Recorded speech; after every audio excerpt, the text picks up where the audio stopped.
Hello दोस्तों, नमस्कार। स्वागत है आप सभी का एग्जाम धुन में। दोस्तों, एडेड जूनियर शिक्षक भर्ती यूपी ट्रिपल एससी पेट वगैरह की प्रिपरेशन आपको लगातार करवाई जा रही हैं। मॉडल पेपर नंबर 37 यहाँ पर हम डिस्कस करने वाले हैं। वीडियो को लाइक एंड शेयर किया करें और चैनल पर फर्स्ट टाइम विजिट किए हैं तो सब्सक्राइब करके बेल आइकन को हिट कर लिया करें, जिससे कि लेटेस्ट वीडियो की नोटिफिकेशन लगातार मिलती रहे।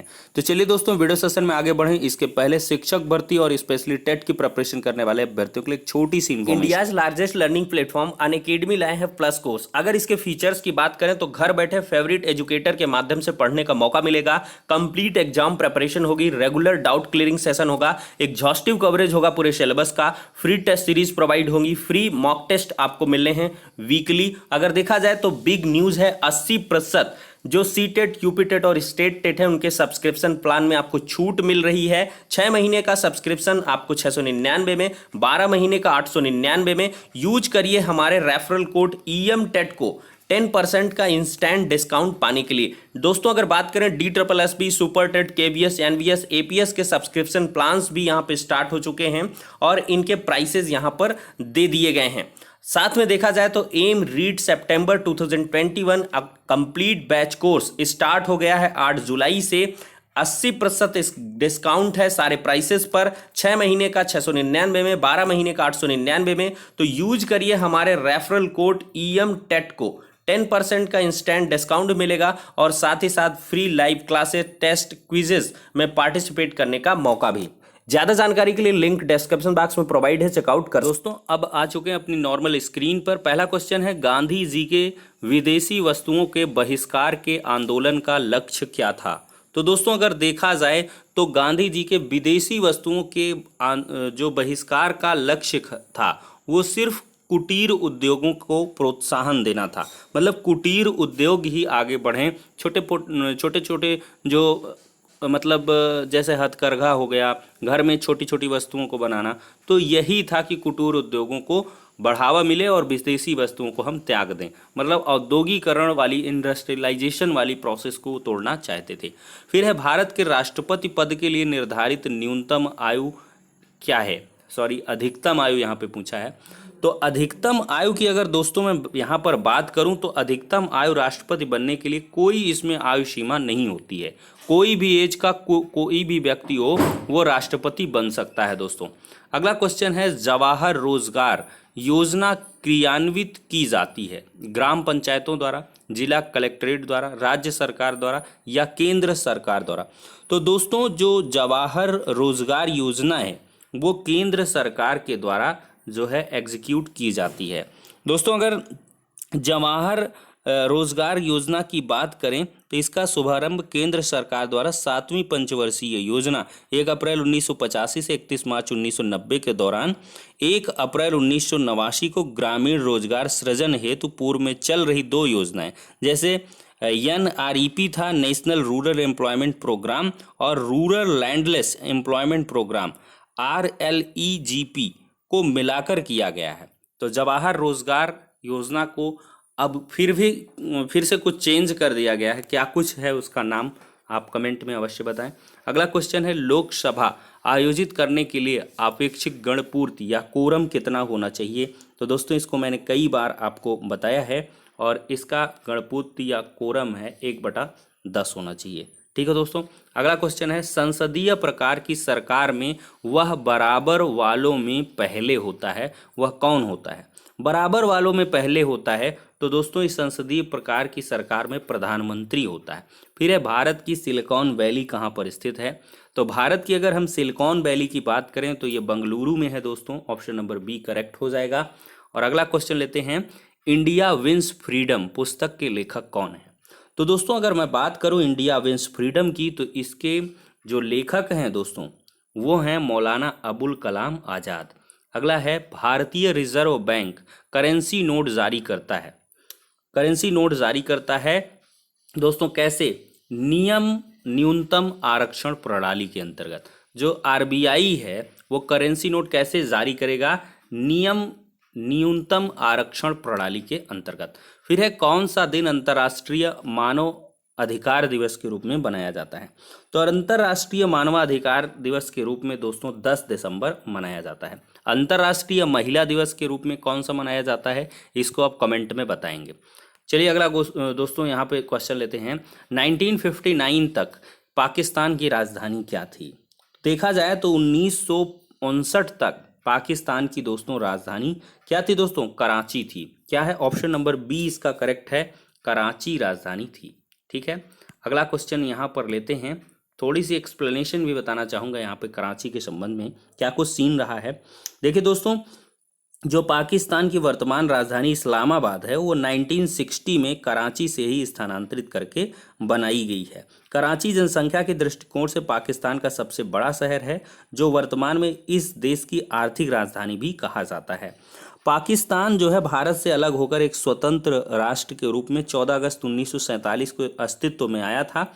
तब से लेकर 1959 तक पाकिस्तान की राजधानी है वो सिंध प्रदेश के बाहर कराची शहर में थी। चलिए अगला क्वेश्चन लेते हैं। आंध्र प्रदेश के अनंतपुर जिला ये किसके लिए प्रसिद्ध है? क्वेश्चन नंबर 38 है ये मेरी बुक का।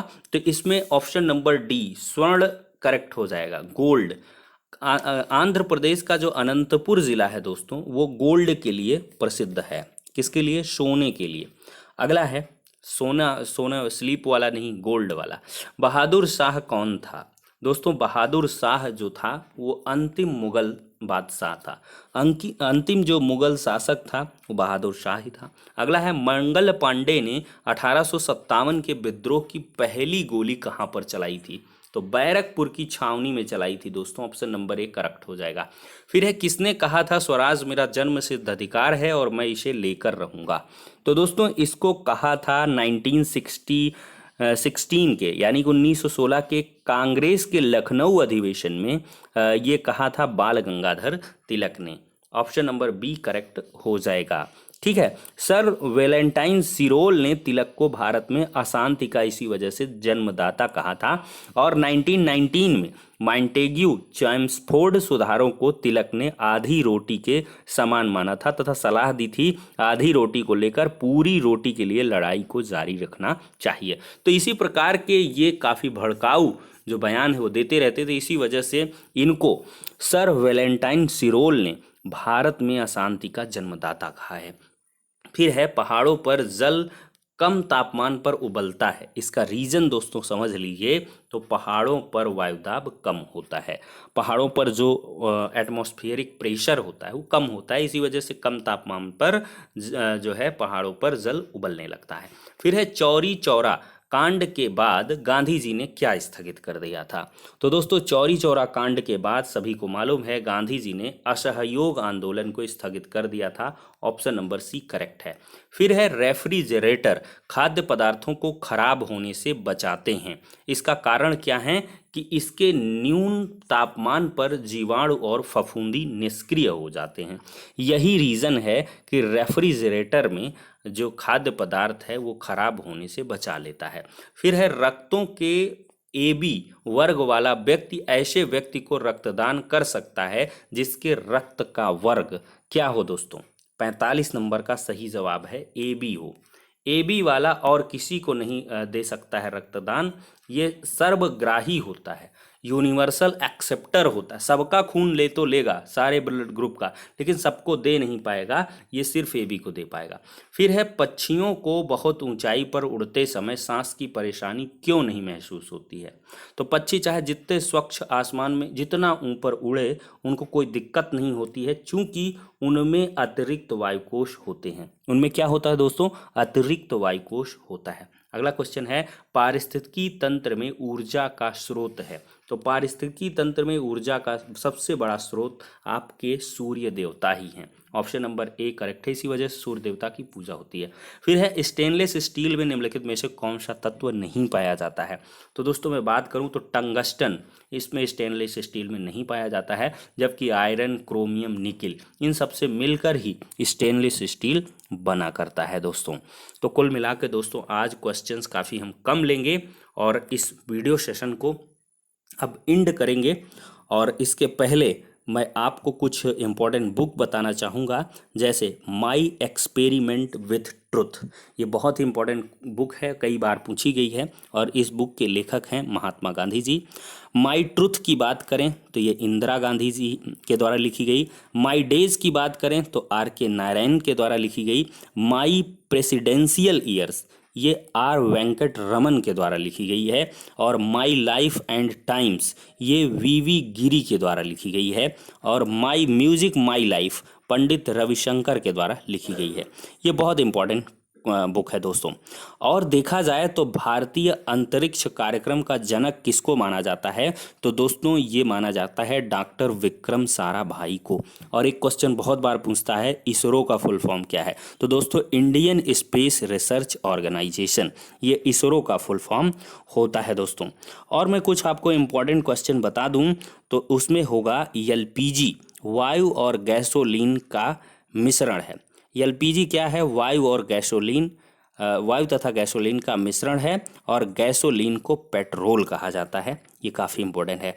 और देखिए फ़ारेनहाइट और सेल्सियस दोनों पैमानों के पाठ्यांक कब समान होते हैं, -40 डिग्री पर। ठीक है, -40 डिग्री पर फ़ारेनहाइट और सेल्सियस दोनों पैमाने के पाठ्यांक समान होंगे। यह क्वेश्चन भी कई बार पूछा गया है। देखिए जो केरल तट है उसका नाम क्या है दोस्तों, मालाबार तट।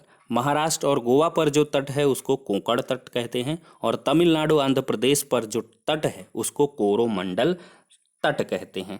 ठीक है दोस्तों, ये क्वेश्चन भी बहुत बार पूछा गया है। और बौद्ध परंपरा के अशोक ने कुल कितने स्तूपों का निर्माण कराया था, विश्वास नहीं होगा दोस्तों, 84,000 स्तूपों का निर्माण करवाया था। ये क्वेश्चन भी बहुत बार पूछ लिया जाता है। और अगला क्वेश्चन मैं आपको बताऊं, बहुत इंपॉर्टेंट है, सूचना का अधिकार संपूर्ण भारत में कब लागू हुआ था, तो राइट टू इंफॉर्मेशन ये जो राइट है ये संपूर्ण भारत में 12 अक्टूबर 2005 को लागू हुआ था। ठीक है दोस्तों। और राइट टू इंफॉर्मेशन जो एक्ट है भारतीय संसद द्वारा 12 मई 2005 को पारित कर दिया गया था, जिसे राष्ट्रपति ने 15 जून 2005 को अनुमोदित किया था। ठीक है दोस्तों। और फेरा का स्थान अब फेमा ने ले लिया है, ये क्वेश्चन भी बनता है। फेरा का मतलब फॉरेन एक्सचेंज रेगुलेशन एक्ट, और इसका नाम अब पड़ गया फेमा, यानी कि फॉरेन एक्सचेंज मैनेजमेंट एक्ट। ये कई सारे क्वेश्चन हैं जो वन लाइनर टाइप के थे, मैंने आपको बता दिए। अब मुझे लगता है आज का जो कंप्लीट डोज है वो आपको प्रोवाइड कर दिया गया है। तो इसी बात पर वीडियो को एक लाइक करिए और इस सेशन को यहीं पर एंड करते हैं।